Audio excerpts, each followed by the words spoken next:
Hello everyone and welcome back to another video from Wake&Tech. In this video, I'm going to show you how to sign up and create a new account on Lensa AI. So let's get started right away. First of all, open up the Lensa AI application on your device. And then once the application is fully loaded, you will be taken into the home screen, from which you will first need to agree the terms of use. Tap on the checkbox and then tap on the continue button, and now you will be shown some intro. You can scroll down and look through more tutorials or tap on the continue button.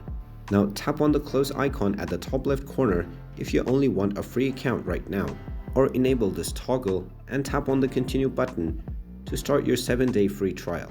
You will then be asked to add your photo. Go ahead and tap on add photos and then allow access for Lensa to view your photos and videos using the editing option within the application. You can also tap on auto adjust and then tap on the save button at the top right corner. And then underneath profile, tap on sign in or create a free account. You then have an option to enter the email address to create your account. Go ahead and type in your preferred email address and then tap on continue.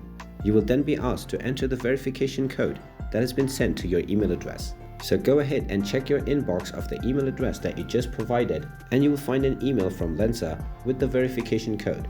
Just type this code and tap on the submit button, and now you will directly be signed up for your account. And there you have it. That is how easy it is to sign up and create a new account on Lensa AI. If you find this video helpful, make sure you hit that like button and subscribe to our channel if you haven't done so already. Also ring that notification bell to never miss another update from us. Thank you for watching, and I will see you again in the next video.